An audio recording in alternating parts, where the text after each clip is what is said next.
everyone. It's been a few months now since I started the podcast, and I've just come to realise the quality's gone down recently. I've actually had to delete a few episodes because they're just not good enough. I don't want people listening to them. I don't want people wasting their time with them. So that's why I've removed them. And if you have listened to them, then I'm sorry. I'm sorry that you wasted your time, really. The reason they were such low quality was because there's just not been enough time recently to do one episode a week. There was in the beginning because there were loads and loads of ideas. Before I recorded the first one, there were months and months of ideas. And what's happened recently is I've run out of weekly ideas. So what's been happening is I've been sitting down in front of the camera the day before it's been due to be posted, and I've thought, I don't know what to talk about, so I've just started talking, and what's come out the last 2 weeks has been just terrible. There's been nothing in it, really. It's been pretty meaningless, and that's led to me posting meaningless content across social media, stuff I don't really believe in, and I just thought, what's the point, really? So what I'm going to do for now is make the podcast once a month, because I can put a really, really good episode out once a month. What the episode will be is what's been working of this from this podcast, and what's been working is telling the stories. That seems to be the most authentic thing, the thing that gets the most response.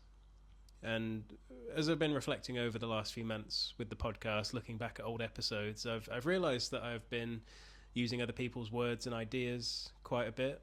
And it's come from a good place. It's because I want to make the best show I can, and I want to make it the most interesting thing I can to listen to. And,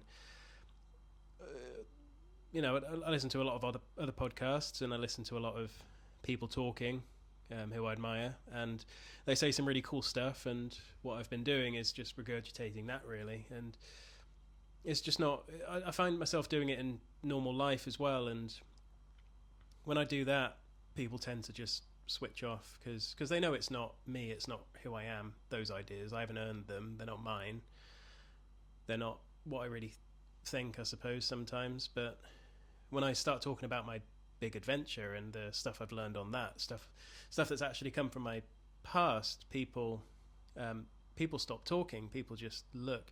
There's one experience a few months back. I was in a large group of people it was a wedding, and everyone was just chattering, and as soon as I started talking about part of my hitchhiking trip, everyone just shut up and looked up at me, and it was a bit intimidating, because I thought, wow, what I say now has to matter. Everyone's listening. So I've been told that's what I should talk about, and I think that's true. So I'll explain now what the new structure of the episode is, what I'm planning.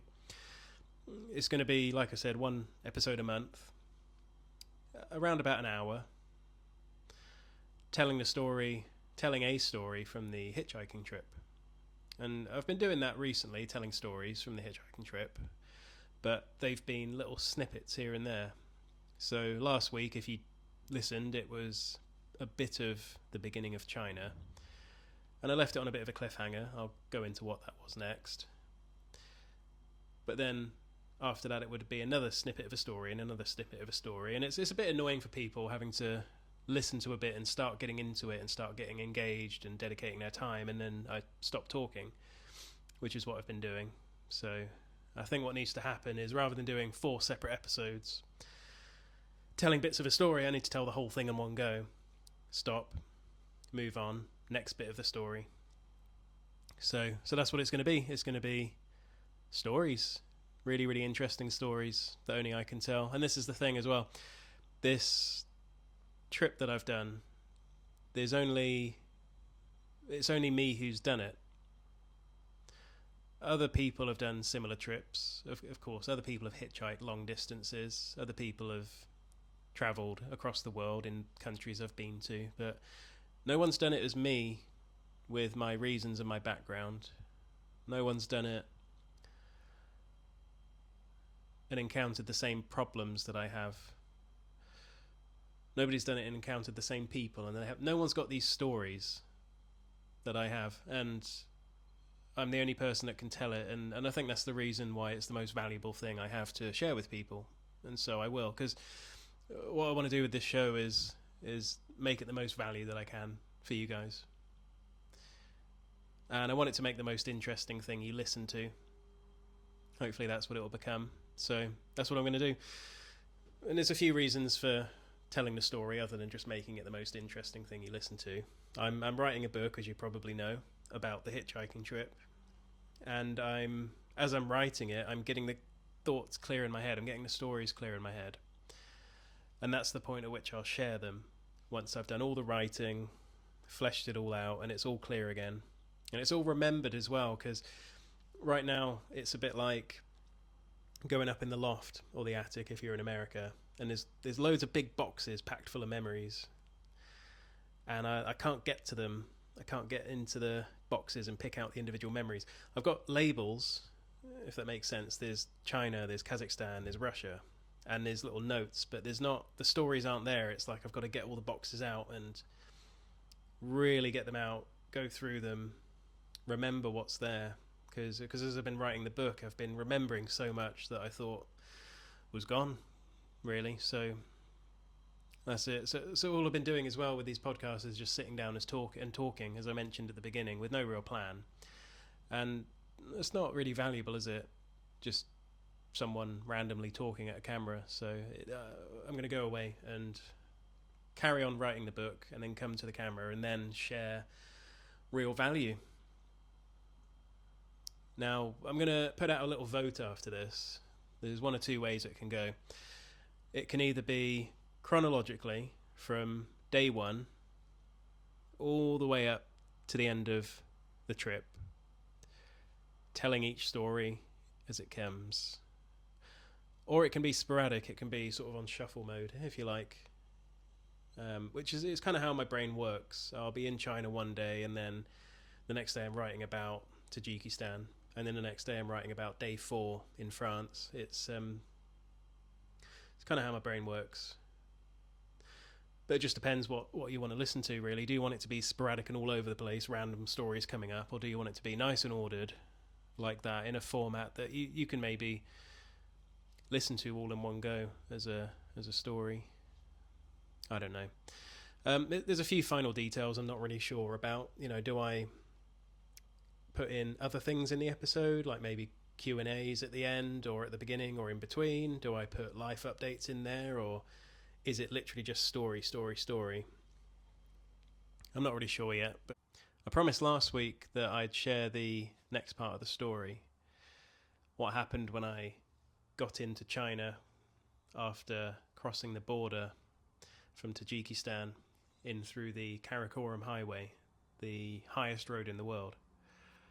So what happened? I arrived in Kashgar, and there were riot police everywhere, bag scanners everywhere.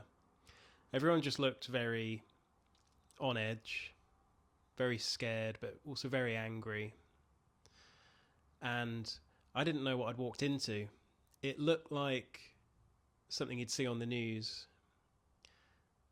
It looked like the sort of thing that you'd get warned about and put off travelling to.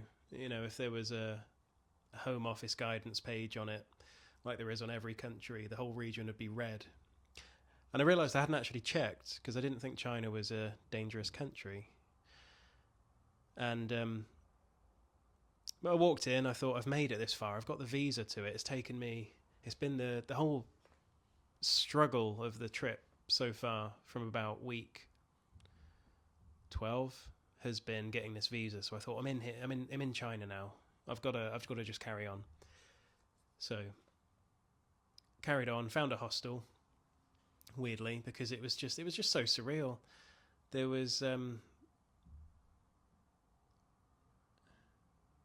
were tourist only zones, and then there was areas outside of that you were not allowed to go as a tourist. You'd get arrested, which I did a few times, because I kept trying to get out these areas, partly to explore, but also when I wanted to leave, I had to try and get out, but they wouldn't let me if I got seen. So the solution to that was don't get seen, and eventually I got out.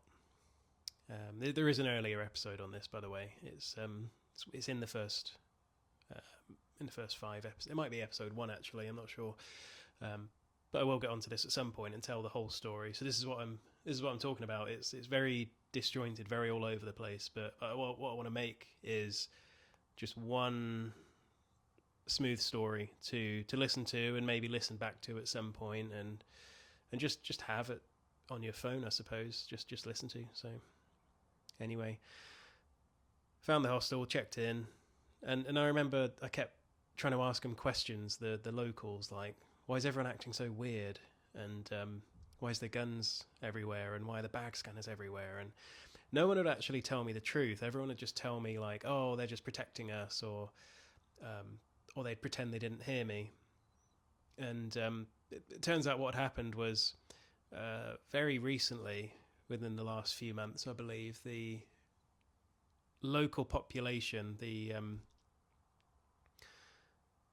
so you've got the Han Chinese. They're the ones that you would recognize as being Chinese. They've got the Chinese eyes. And then there's other different ethnic minorities within China, and this ethnic minority had basically risen up against the government. They'd been very violent because they'd apparently been very oppressive there for them, and very controlled by the Chinese government, and basically the Chinese government had kicked back, and now all these security measures are in place, and that's the uneasiness I felt. The people had been quietened down, dampened, but they hadn't been satisfied, and it was almost like they were just looking for any little chance to rise up again. But the Chinese government were on this. They were looking for any underground movements or anything like that. So it's very, very tense. It was a bit like being in a house of a broken family who had just not settled their differences, and they were just ready to explode, to the point where it would ruin the home. It was that kind of tension, like things were just on the edge of blowing up, which was quite scary, being a little backpacker walking through China, as you can imagine. But found a hostel, found a couple of other Westerners there, and I was talking to them about it, and they were just sort of getting on with it. They were pretty chilled about it, so I thought, oh, I might as well be chilled about it as well. And I basically told myself that if something does kick off, I'll be here to experience it, which would be quite a story. Nothing did kick off, unfortunately, while I was there. But yeah, that was that. And then carried on out of the city. Tried the first time, got arrested, brought back into it was kind of like a military camp. It was more of a military camp than a police station. And I was just questioned for about 4.5 hours. Like, what are you doing here? Why are you in China? Who are you meeting? And then what if you get lost? What if you run out of water? Like, why are you not with the tour guide? They basically couldn't understand what I was doing. And that was very stressful, really. So anyway, I'm skimming over this now. But this is why I need a longer episode to go into it, because there's so much within what I'm skimming over to talk about.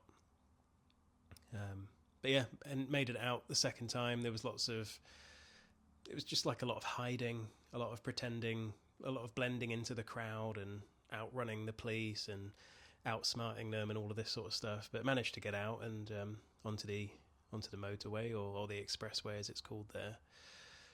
And that was it. I was into China. So I'll leave it there, because I could go on for a couple of hours about this. But I won't, because I haven't written that far yet. What I'll do is I'll leave it until next month now, the end of July, the last Sunday. I'll put out the first episode, and by then I'll have decided what it's going to be, if it's going to be a chronological story or just stories here and there, jumping around the route, telling what seems most fun at the time. So I'll put that out now on social media.